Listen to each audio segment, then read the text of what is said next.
say Shenin, you say Amara. Shenin! Shenin!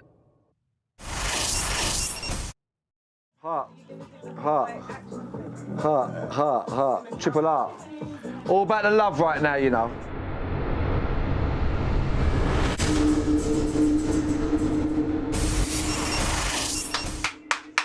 Round of applause, everyone! Come on!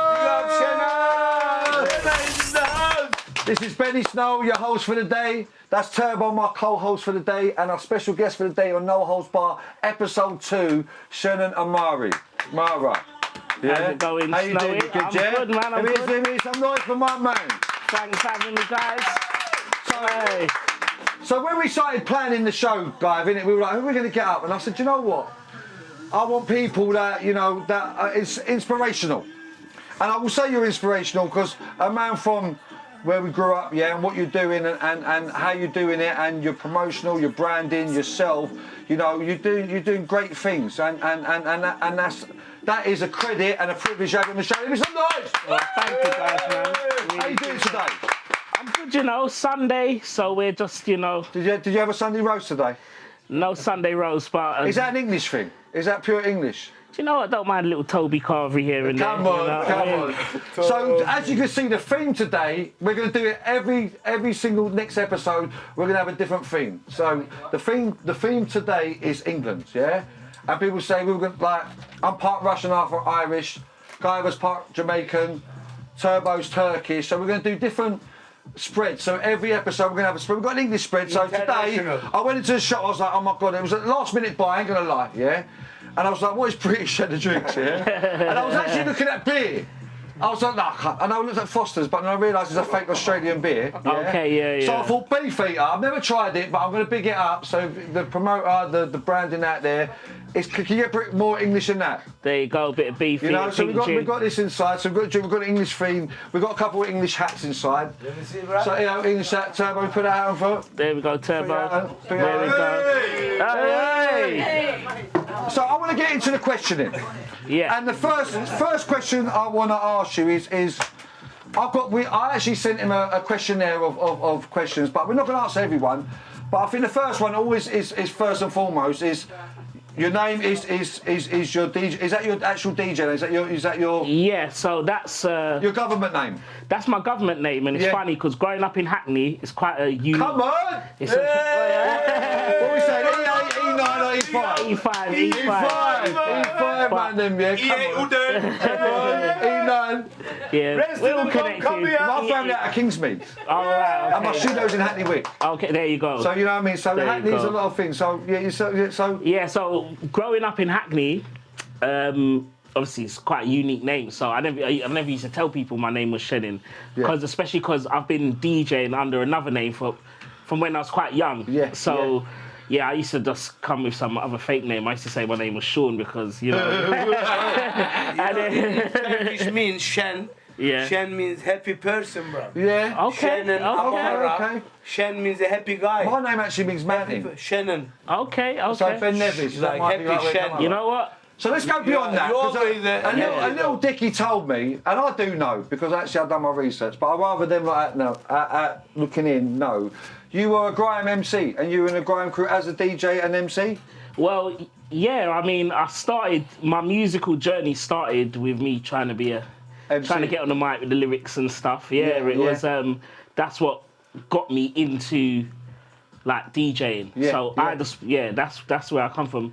Did you go through the process of trying to make that unique mixtape that you can never do? My crew, RDS, shout them out. Yeah. We never finished a mixtape because the DJ would hang or an MC would like, you know, flop his lyric and we'd have to go back. We never completed the ideal mixtape for the radio station to get us on there. Right. Yeah. I mean, when I started originally, it was actually when the grime was just coming through, but I was doing hip hop, and then our managers at the time and the people he was working with in Deja, they was like, you know, we can get you these bookings at Young Man Standing, all these things, but think about grime. I used to think grime was, I was like, I'm a rapper, I'm not an MC, so I more looked at them different, and then started writing to the tempo, and it started flowing. But those times there, it was like the DVDs, radio, record shops, exactly. No social medias.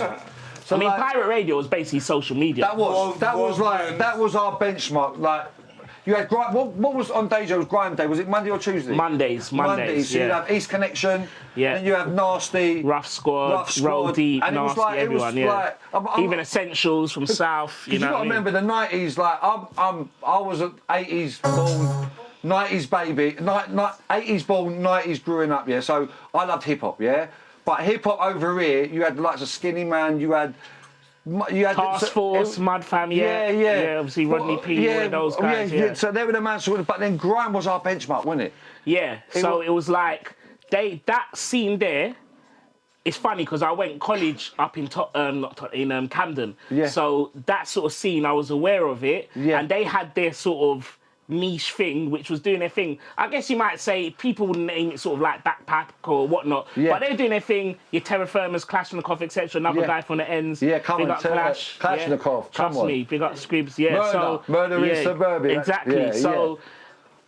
What grime did was sort of bring a more sort of, I don't know, like when I say universal, it was just a language that connected. Yeah, exactly. It was the street sound. Yeah, exactly. I would say, like, when you see the young man, and I say the young man, I say the 20-year-old man right now, the trap the drill. Yeah. I feel it's the same sort of momentum. When grime came out, and not a lot of people know this, when grime actually came out, it was so badly written about. Clubs were getting shut down, things were going on, and it had the bad press. Even when Deja moved away from grime to funky, and we were still trying to represent that UK flavour on our shows, we were getting in trouble. Even when we was playing a bit of hip, when we was playing like some of the hip hop tracks that these guys, Kano's, everyone making. Some of the management were like, no, we don't want none of that. It's all grime. We don't want none of that because they're still going off that stigma. Which is a shame because really the legacy of all of that is how these guys are making money today, really. Yeah, it was a 4-step to 2-step, wasn't it? And for me, grime was like the hip-hop of the UK hip-hop in a way of, it was the fast flows, it was the connecting flows. But for me, it was, because garage is garage. We love our garage, don't get me wrong. But you can't really go in on garage. Like, lyricalists, like that. Yeah, and grime was like where you sort of represented. So that brings me to my next question. So at that time, who was your inspiration? Who would you tune into? Who was your sort of, you would like, for me, I've said it on episode 1, Heartless Crew. When I heard about Heartless Crew, I remember all the girls, I've got to tune into these guys on Mission FM. I'm not saying I'm a hater at first, but I was intrigued to see what they're about. And when I tuned in instantly on a Wednesday night, I became a fan. And to me, there was like, wow, these guys are sort of like inspirational to like yourself. I mean, definitely. So in terms of big ratings to Heartless, they're the family. So big shouts out to them, Heartless, Pay As You Go, etc. But in terms of like inspiring me to sort of get into or seeing there might be a pathway for me in MCing was definitely when it transitioned into that grind. Because the sort of, I would say my, the timings of me when I was in college was just when sort of Dizzy was getting the buzz and stuff like that. And like at the time we was with some good managers and stuff like that. And I remember like all the record labels wanted their MCs on Deja and they couldn't get it because that was the thing. Very talented Deja. Deja and Rinse being from East London, that was the pinnacle of radio stations because it just had that sort of influence. You couldn't get on them stations. Them sets were sold up. If you weren't Frisky, you weren't Grime Night, you weren't House Night, you weren't Sting Night, they had their setup. And, exactly. Diesel, I've got to shout out Diesel because he was pioneering the ways where he brought a lot of the talent to that station and helped. I've got to send a big shout out to Diesel because when I say my first introduction to radio was sort of being in the ends, it was a more mystic thing, your man behind the scenes. I don't know if you want to be named, but it helped me big time, Guy with these guys and everything, What did he say earlier? Come here. He actually said earlier that you made a dub for him. I made a dub plate for him. What year we talking? This was about 2002, 2003. Diver is a very, apart from being a lovable person and we used to have studios in the same You can't building. find the road. And just like he's the guy, like he's your neighbour you give a bag of sugar to. Do you know what I mean? One of them memories I remember, was a girl. Because we was still, when we was doing it, before the radio thing was going really well, I remember, so we're getting our dub plates out, and this girl texts me, like, look at you, beg friend, look at you, listening to Mystic, because he played the dub plate, and he's been like, so she just automatically assumed I'm texting in Mystic, listening, and I was like, those times there, Pirate Radio was really good, so like, Deluxe, who was Deluxe, so big up Deluxe Deck Collectors, so he originally was like managing us as a rap collective. Yeah, okay. And then when we kind of didn't transition, but we started doing the DJ presenting thing, I would say. Yeah. But it wasn't that I wanted to be a DJ, but I got some advice from a good friend of mine, Moonlight, and he said, you know what? Look down the presenting route, because this was when Deja linked up with Raw Mish. Yeah. So when they took over the 9000 and they moved the grime over to 9000, and then I spoke to Diesel, and again, Diesel through Deluxe, but when I spoke to Diesel, he says, you know what? His words were, I need some new friskies, because they got the new 1000 dial with Parky, and they're saying, right, boss man, like, we need to program these shows. We've got all the grime crew. So I was like, cool, we'll have a go. Yeah. And that's where I started getting into presenting. And then we were basically doing like the long shows throughout. And in a way, I had to teach myself to DJ because, we didn't know what we were doing. Yeah. I remember, I think it was Slim Ting was in the studio. Whenever Diesel first gave us, my old partner, DJ Schizo, big up Schizo. Come on. When we first... When we done our first show, because first we was with Spooky quite a lot from Sweden, so he would come and do a lot of our sets because he's from the manor. Yeah. So if we got a set, say if we get a guest show, we'd go with Spooky, we'd MC, he'd DJ. So we at this last minute we didn't have anyone to come and DJ for us. So anyway, we've gone into the station, and now when I say the hype was on this 9000 link up, because everyone's that's when all the like younger Aftershock. Was this when it was on the roof? No, this was it the roof thing, no, that was when it was on the roof. The roof. The roof thing. I never went to the roof thing. I was privileged enough to get to the roof thing. Listen, that roof was crazy. Was it? That roof was crazy. A lot of talent come out of London in that roof. Yeah, definitely. And we got to shout Sting, because I don't know. I haven't heard a lot from Sting lately. We got King Sting, sure to win. That's what we call it. I remember Sunday. He'd been playing the rare grooves, the Motown after your dinner. You're tuning him after a rave. But you've had a mad one. Yeah, you know what? He was a great personality for the radio. No, Sting. bless him. He really the way. And you know what? I haven't seen him for a while, but he's still there doing his thing. No, he's got a venue. They're pioneers, aren't they? They're pioneers. They helped definitely. A lot of people. All of those guys, Deluxe, Diesel, Sting, they helped me get into it. When I got into what I was doing, I was just happy to be involved. Music was my life, so it is my life. Do you know what I mean? So at that point, you're writing lyrics, yeah. When did you decide actually? Because house for me, it went house, then it went garage, then it went grime, and then house. Like jungle was always there. Jungle and drum and bass was always going through like that, yeah. But I feel there was a cut of like house and garage, then the grime. The garage was still there, but now house, yeah? Yeah, so from what I gather, so with me, I came in on the late side of the garage in the sense of when I was in like college and stuff. So it's funny because in school, I was going to, because of what I went to school in Stokey, we was quite tapped into that whole UK hip hop, that Mud Fam, Skinny Man thing. So I was going to like Fabric and all those places in like Year 9 and then Westwood Raves and all of that. But then when I started getting into like the sort of rave scene was like the end, not the end of garage, but say like... It was like that, no, you're like right. Say 2001, 2002, I'm in college and then, I got a couple Bagley's raves, a couple Eros raves and stuff like that. And so that's how I sort of first experienced those raves. Now, in terms of the house where I learned about house music, obviously it came from house and garage. So I more was just like, all right, what garage is, UKG into grime.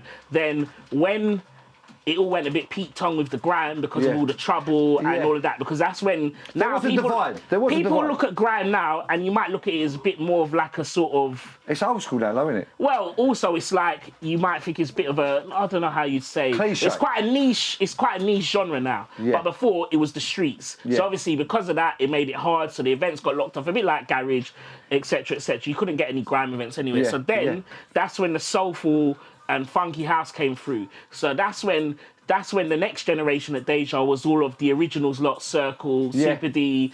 Is there a pioneer of that movement in London that helped sort of, no, I'm going to play this. I don't want to play garage no more. I want to play this Miami house. I want to play this house. I would say, like, in terms of that soulful, funky house and the house that sort of came through from that, now the new London underground sound, I'd say your Wigmans, your Circle, which is like Super D, Kismet, all those guys, Pioneer. Petchy? Definitely, big up Petchy, 100%. Do you know what, can I just say something? Not a lot of people know this, and be able to tell. Me and Petchy, when we were kids, I met him at Pontins, holiday camp. Oh, is it? And because he was like, oh, you're from London, And then you go away, you sort of keep in contact. But as I've seen the journey, and I was like, bro, we were on holiday when we were kids, and now you're, we're I'm doing a weekender in Pontins, actually. Come on. And he's there, he's got his social, I've got his social brand there as well, so imagine that. So it'll be back in Pontins, I don't know. I want to get him up. I don't know if that's the, So... Wait. You forgot something, bruv. Yeah. Oh, hold on, hang on. Wait. So do you know what? I've been going on this podcast right now. There's something missing right now, and I'd like to introduce our new mascot to the No Holds Barred podcast, my little angel. Come in, it is a round of applause, Angel. Hey. So I'm going to be like that guy of Inspector Gadget, goes, oh, hey, I'll get you, Gadget, so all the animal lovers. Look, here we go.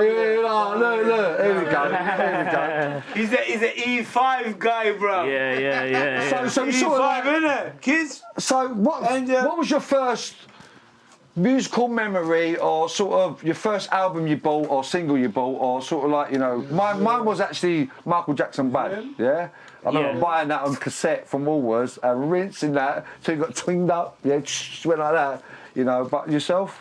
I mean, in terms of musical memory, in terms of like my first, because music has really been my life ever since I can remember, but I'd say my first musical memory where I loved music was in primary school, wanting to be Michael Jackson. I just wanted to be him. Come on! Like, and to this day... He was there, pioneer. To this day, with all Billie Jean's not my lover. There you go.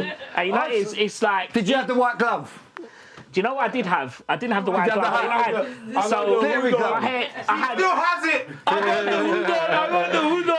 had the little hair coming out when I used to just practice, me, and drag my little hair down and whatnot. But no, Michael Jackson was what really, like, everyone, our generation, I remember being in, like, this was in infants, and like everyone we just wanted to be Michael Jackson. That was that. And it was like, that was the music that got me. That's what got me to love music. It's still great. Yeah. But we've got to shout out Quincy Jones as well. Quincy Jones does not get enough credit because timeless money. Excuse the pun. But it's timeless. You listen to any one of them beats, like they're timeless. Like they don't sound old. They don't sound 30 years, 40 years ago. They're just there. Do you know what I mean? He was like, so as well. Like what is so you're a promoter as well, and shout out your, cause we I know personally, and your events are well renowned, and I like to listen. Round of applause, this man can sell that Skylight, So come on, man, So you got house. What was your first promotion? What was your first event? So my first ever event this year marks the year. My 20-year anniversary. Come on, event. Come on. So did you have to lose to win? Well, definitely. And you know it is, it's, I guess, coming from, what was good about coming where we came from? You were just happy to be in the game, So you didn't think about money. So those times when I was coming out in Deja and, we kind of had a lot of, like, I don't know what you say. You might say you had the fame but not the money, So I remember I used to be, like, on Deja every day, like, 10 hours, like Frisky, then go and... Do you know he's on here now? Is he on there now? He does the morning show, isn't it? Right, Tomo? How many morning shows Frisky, you do? man. Frisky, Frisky, let me tell ya, he's the morning king. Definitely. He's the morning king. I'll go to work, listen to him. I listened to him, and that was my inspiration when Diesel said, blah, blah, blah, let's get involved. And that's where we started. So we did the shows, we did the talk shows, the pranks and all of that. And what it was like, I didn't think about making money from it because I was just happy to do music. Yeah. So I was running a venue called Hackney Empire. So I used to basically, when I say run, I was running the front house managers. Empire? I was one of the front house managers, yeah. And what I used to do is I'd be on Deja all night, like 12 hours, go home to my mum's, sleep for a couple hours, and then thank you. Just shouting out Beefeater, you know what, for the culture, we've got strawberry for the culture. go for the gin. Come on. Ladies love the gin, yeah. There you go, Angel. It's for you. There you go, Turbs.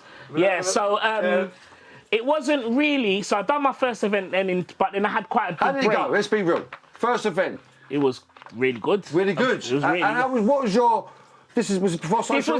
This was in Chats Palace, 2002. This is before social? It's 2002 before Was I he knew. going out with flyers on the nights? Them We ones was there? putting up posters. We didn't know what we was doing. We was putting up posters. Now you got the poster mafia, yeah? Hold that thought. Did you get told by council to rip your posters down the next day or you get fined? No, that one we didn't. But I think maybe because we kept it quite local. At the time, Hackney, now you can't put any posters near Hackney because how the poster thing works is each borough has their own enforcement team. And certain boroughs, the richer boroughs, they got more money to enforce it. You could put them little things you see in the traffic light. You put one in up in Hackney, you get 3 bills fined for each one.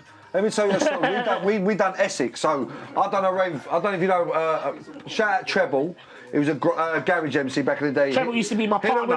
So we done a rave called Sexy. I don't know if you ever see it. So Treble done so much raves. He used to be my partner. No He's way. up in Manchester. Treble. We used to Treble do. so our first tune got signed to Moist Records. So their tune was signed. Hit 'em with a her, hit 'em with a low. Yeah, so I took my CD to him, my crew, and that's that DJ Louis. DJ Louis liked it through Treble. But we done a rave, and we went through. I remember it was St Albans, Hertford, Watford. Treble loves all of that. He loves all of that. Oh my God! I'll tell you, I've never worked so hard in my life. Yeah. He's telling me now, go Manchester, come Manchester, let's. But we posted the whole manor. The next day the council said, if you don't take these down, you're going to get fined £50 for each. Don't get it twisted. That's happening now. No way. I can tell you now. Certain councils are.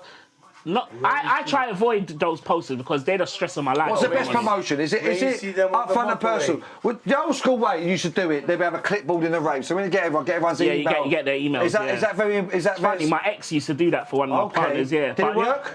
You know what it is? The actual best form of promotion is only temporary, but it's like, they say word of mouth, but you see personal touch. So for example, with me, I done my first rave 20 years ago. But for example, if you did your first rave, people are going to come support you because it's your first event. Yeah. So I actually, for quite a number of years, it's gone now, but quite a number of years, I had a bit of funding to teach event management. Okay. So when I teach event management, so I've done the qualification, done the teaching qualification, was teaching it at my studio. So teach us something. So basically, I always tell three rules, 3 numbers, yeah? So the young promoter out there. All right, so let me tell you, because people still come to me, and certain times I'll get people... Number 1. What I would say is, if you launch an event on your birthday, it's a great help. Okay. Not only for the brand, because, all right, first you're coming... So imagine now, you've never done an event. You're telling one of your people you know, come to my event. Yeah. Right, firstly, they're going to support you because of the event. Secondly, it's your birthday. Thirdly, if you're going to a venue, it's like getting a job. Yeah. You're not going to get into a good venue without experience. Okay. How are you going to get experience if you can't get a venue? But if you go to a venue like these city bars, these Shoreditches, these Camdens, etc. So would you choose an area? So would you choose an area that you know that back in the day you could do a rave in your manor? Are you going to get more if you go West London or do a rave in Hackney? Would it be? So back in the day, definitely I would always look at sort of close to Hackney, But now, what we say is I class it 2 types of events. You got central and regional. Okay. Now, when I say central, that will encapsulate. That will encapsulate a lot of zone 2. So, for example, if you're we got a lot of I've got a lot of people that come to my events from out of the surrounding counties, from your Hertfordshires, Essex, Kent, etc., Middlesex, etc. Now, if you're in somewhere like Vauxhall, Elephant and Castle, Shoreditch, these sorts of areas, they're all within inner London, which means you can get a train from Slough straight to Liverpool Street. So you look at that. So if you're within that sort of zone 1.5, I'd say. Within that, so like, for example, if you're in Vauxhall, which is south, but really you're just by the river. Or if you're like an E1, even though it's east, you're right by Tower Bridge, so you're quite central. If you're there, your target audience can go as far out as a public transport is easy to get to. Whereas if you now go a little bit more regional, so for example, if you said we're going to do an event in, let's just say we're going to do an event in Tottenham, which ain't even too far from would look, people would more look at it as like, okay, regional. So you're now going to look at, all right, North London surrounding areas. Okay. So I would always say that in terms of you're helping yourself if you're doing an event in within the inner London, because then it's you got to think about the ravers' journey. Yeah, do you know what I mean? Yeah. So like the ravers. Is it line up the most important thing? So in London, in terms of the house scene, which I'm involved in, the underground London house scene is what people maybe label it or whatnot. It's what we call very brand led. So as much as the DJs are very important, there's no one DJ that would say make or break your event. Yeah. You could have a lineup that's the exact same as another lineup, but because that brand is more established, people are more going to gravitate towards that, because it's just to do with like reputation, work rate, keeping your brand relevant as well. Because if I didn't, when I first started it, all the people that used to come, when I'm getting all my big numbers, when I first started, say, House Passion, one of my oldest house events, when I first started it, if I was just aiming at that crowd then, that crowd, once you get older, you're not out as much. Yeah. So once you hit, say, that's the for. You're right, because you're so right, because when we were 20, let's just sum it up. 18 to 25. Yeah, exactly. There you go. Every weekend you're out, bang, bang, bang, raving. Get your work money, go and buy your garms, you go raving. Sunday you be broke, sharing money off your mum. Mum, lend us a score to get through the week, get me to work, get paid Friday. But then as we got older... I always say life kicks in. Kids. So the ravers a lot got kids. Once you get 25, you start planning kids. Yeah. Do you know what I mean? Yeah. You start planning kids. You start looking at options, and then what will happen is you might go out, but you might more go out for your pal's birthday. Yeah. So instead of going out maybe twice a month, you might go out every 2 months. And when you go out, you're gonna have it large. Yeah, exactly. Yeah, exactly. Yeah. And I always say there's nothing wrong with that, because then you're gonna enjoy it more, for one. But also in terms of like keeping numbers, you've got to.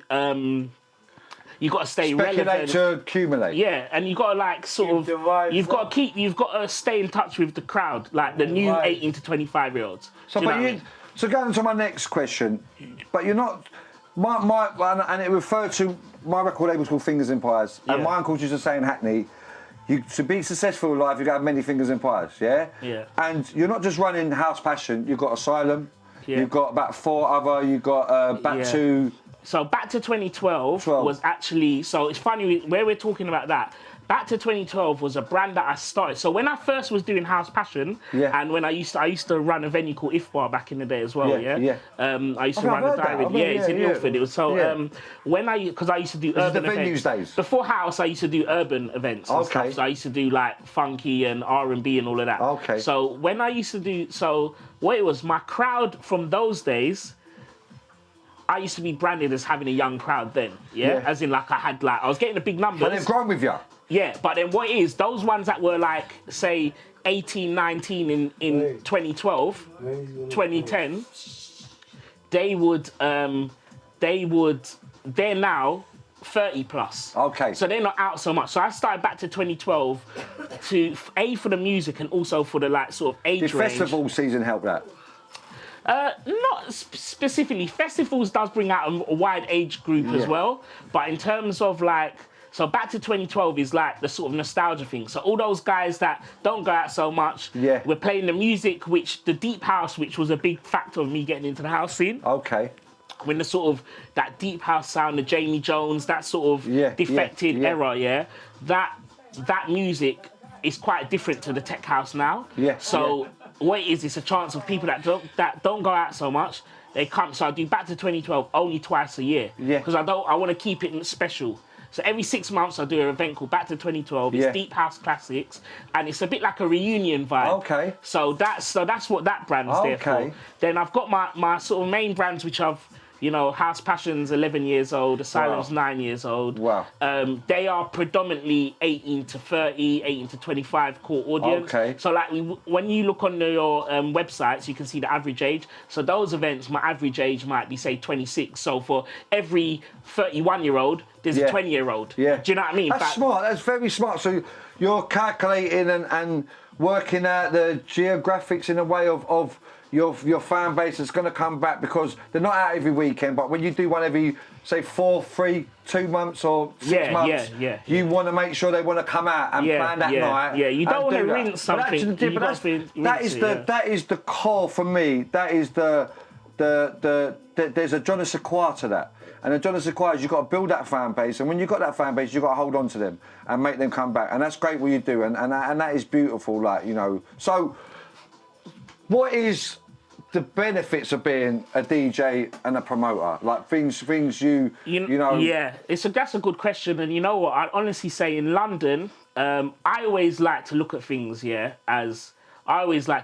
and say the cup's half full, not half empty. Love because that. I'm grateful that I'm able to do what I love as a job. Like, I'm very grateful for that. And although there's certain things that come with it. So, for example, you're talking about Scala. For the last 5 years, I've had that New Year's Eve. So every day, every Christmas, New Year's Eve? Yeah, every New Year. Like, come on, man them, ladies inside. Scala is one of the biggest venues in London, and man locks this down for fun, yeah? No, it's not for fun. Well, you know what, no, you keep coming back, and that you means that you're getting, you know, your people through the door, they're having a great night, and they want you back. Yeah, and you know what it is, though? See, like, because I've been doing it for so long, naturally, when I'm having, it's just a normal thing. At any time, like, for example, today, Christmas, when I have my Christmas dinner, in the back of my head, I'm thinking about my sales for my tickets, because it's just... Do you ever switch off? It's not really. So me and Tom are having this discussion yesterday, and running your brands, and even preparing for the show yesterday, and I'm writing. You never switch off, do you? Even though I'm watching a film, I'm sitting there writing and doing things and thinking about this, thinking about that. And that could be our downfall, because sometimes, you know, it takes us away from what we're doing, but our drive and innovation and what we want to do. I think it's a very... Is it failure? It's a balance. You know what I would say? So, for example, before lockdown, I was planning a festival in Malta, and the only thing what stopped that was because of lockdown. So I'd spent 6 months planning, 12 months promoting. Yeah. Sorry, 12 months promoting, 6 months planning, and then it was supposed to be June 2020. And obviously, we sold loads of tickets, and it was a sort of... It was me getting in something I wasn't too experienced in the sense of, like, organising all, like, transfers, coaches and hotels and all of that. Do you do that on yourself? Are you... Because Tom, I was saying this as well, and same with me, Turbo's my right-hand man. But we're self-driven, and sometimes I said to Tomo yesterday on a phone call, if there was 2 of you, it'd be dynamite, innit? I'm a bit of a control freak like that. That's a great thing. My missus says to me, but it's also... you're bossy, you do this, your mannerism. But Tomo, you like that? You know what you want. You know what you want. You know what you want? Timeless? You know what you want, innit? Sometimes you get stressed. You see, if you see me like an hour before the doors open at one of my events, even though I've done hundreds of them, I'm uptight, I know it, but I've got such a strong team that have been there that are there that you can trust. But again, it's like... When you do this, it is good if you can not say delegate, but if you are able to let certain things go. Fine, But it's about having the right team, and I always know that what I do. If there's some, see, like what I said, where it's always on your mind. Yeah. If you've got that in you, you're gonna go far. So, DJ promoter, when they're together. And you're like at your own event, is it easier to be a DJ at another event than to be a DJ at your own event? Definitely, but you know what it is, funny, just going back a bit on what you said in the last question before, So when I said about the cup being half full, half empty, guys, our scene has a bit of stigma over the years, So it's harder for us to get certain venues than other people and stuff like that, And what it is some people, without going to the isms and schisms too much, sometimes, DJ-wise, you might not get sort of what you think might be value for money as a DJ set. Okay. But how you can make your money is when you do your own events. Yeah. Because that's where you can say, all right, now you're doing the whole thing, even though it might be hard, like, if you're now controlling everything, putting on your own event. Yeah. No one That's can how you judge can you. pay the bill. That's how you can pay the bills. Do you know what I mean? So no one can judge you because it's all on you. Yeah, exactly. So see with me, when I'm like doing what I'm doing and doing that, and I'm like, do you know what? I'm in control of that. So if it fails, I failed myself. Yeah. Yeah. So, yeah. but I used to like brings back to one of my things. I remember being in the crew, and I'd write a lyric, or I'd write a chorus, and I go, mate, what do you think of this lyrics of my crew? And they go, nah, it's rubbish. But when I got older, I realised if it was good enough to come out my voice, it should be good enough for me to not share it with the room. So then I realised that being in control of what I feel's 100% right in my soul and what I'm feeling right, and if it, goes the other side. It's all subjective, isn't it? In the sense of like subjective, because people, it's subjective. So people's opinion on something, etc. Do you? Back when I was younger, opinions meant a lot to me. But as I got older, I remember one time, and I run a building company as well. And I remember one day when I come in this building, I'm a plumber by trade, yeah. And I remember doing everything when I was young and I was enthusiastic. And I remember this job I'd done, and I'd done it to my best ability, and it wasn't good enough for the owner, yeah. And do you know what one wise man said to me? Yeah, he said to me, "You can't please everyone," yeah. And with me, I realised right then that some people. Unquestionably, you will never understand their views, but you can't take their views because you've got to believe in your views and you've got to believe in what you're doing. And someone says to you, that ain't going to happen. No, man, you ain't going to do that. You must have a lot of that. Do you have a lot of people, do you have a self-doubt? People who say to you, haters in the hood, people from the hood? You know what? I'll be honest, like I said, there's a certain stigma. And some of the stigma you get actually is from venues that hear something. I'm not going to go too much into like naming, but I'll show you there's an event I did last year. So I've done about 7 venues last year. So it's not being too obvious what event this was, I've done this event. Now that those people were when I say, because of what they had heard, they wanted the event, but they'd heard, oh, this might be a bit of an edgy crowd. Yeah. So they had prepped their security. Yeah. And I remember I was just doing all my normal thing because I'm very like organised. Cause I used to run the venue, so so it's like in my mind I'm very organised. I've always got plenty of staff working for me, etc., etc. Yeah. And they said, and I heard them. They were talking like they was in Ukraine or something when they was giving a security briefing. No way. And I always say to them, to security, because again, like I've done all, like, because I used to run venues, I've done like my security training. I said, look, guys. There's a stigma with security though, isn't there? Yeah, so I've said to them, look, guys, I'm here to. Anyone who tries to name drop me at the venue, I'm not allowed outside. Yeah. You guys are running it. My phone's on. No one.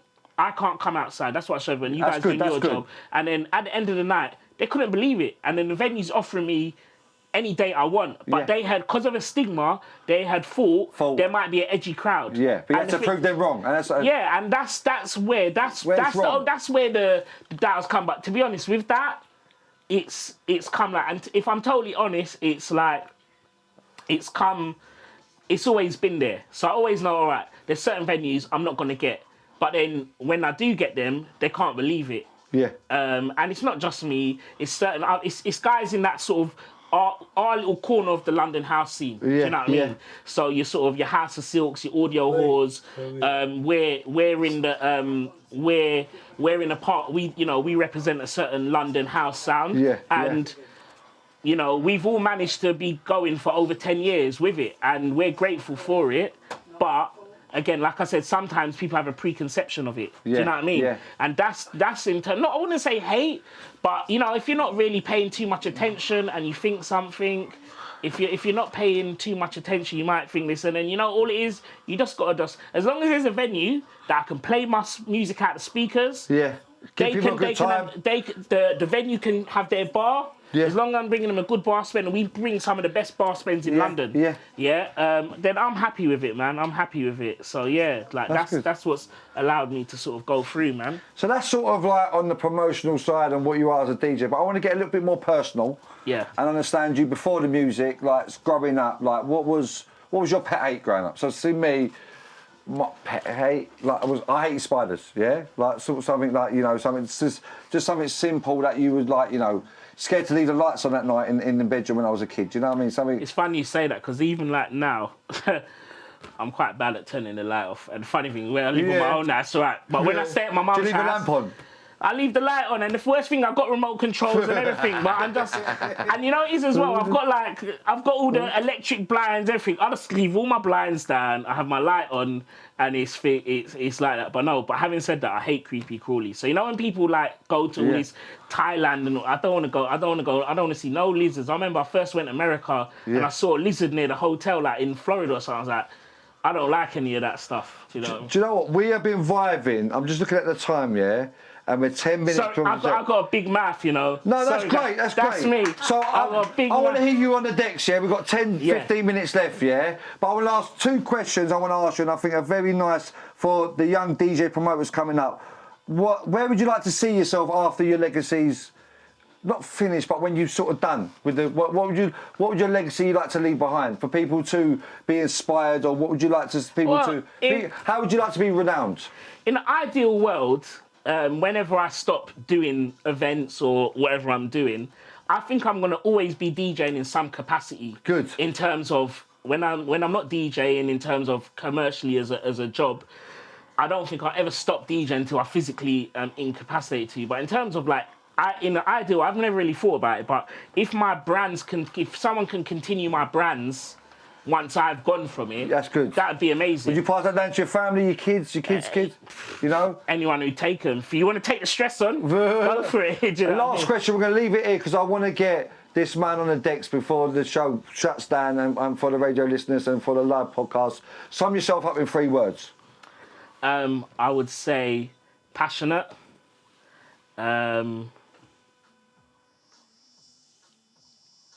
I would say passionate, genuine, and hello.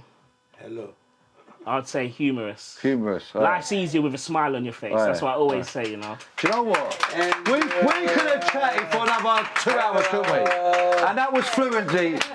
Shenin Amara, I want to say it's a big privilege to have you on episode 2. I want you to get on the decks now. When you jump up here, have a quick rinse out. Let's go. Give me some noises. So we just finished the interview. For the last part of the show, we're going to get the big man himself, Shenin Amara. Make sure you check him out on your Instas. Tell him your Insta, my bro. Shenin Amara DJ, Instagram, Twitter, TikTok, all of that stuff. And in his bio, he's got all his links to all his promotions and what he's doing. Please go and follow. Share.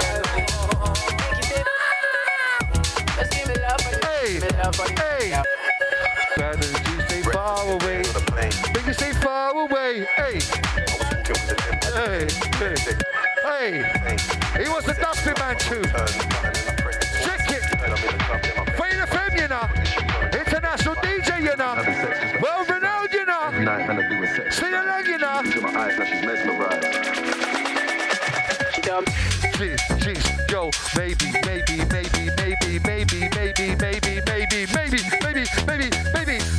it's because I'm a Londoner. That I do love London town. When a man see coming at you, Shenin Amara, mix and blend. Shenin Amara, set that blend. House passion, when I tell them again. My brethren, he's my best friend. Get in again. We go on and on. Sing, when we go around, sing. Cheese. Hey, you gotta get back up here, you know. Have you enjoyed the show? I loved it. Thank you, Snowy. Thank you, guys, and the whole team, the whole family. Love it. I want you and Tom, I'll go back to back soon, yeah? For you two back to back. This guy here is well doing his thing, and what you're doing, Bobby, you'll be able to mash up, you know. Defo, the pre-drinks was popping off with Tomo, spinning the tunes. Hey, what a show! Tell them again. I remember we'll be putting this out in about a week's time. Be like Timeless Money. Behind the camera, I love you. I love you like pie and mash on a Saturday afternoon. You're my G, my family, handed brother. What a show, people! What a show! I want to big up King as well for touching me with you guys in touch. Love. You know what? The link up was doubles, you know. Guy was brother. You know about doubles, yeah? You know about touch effect.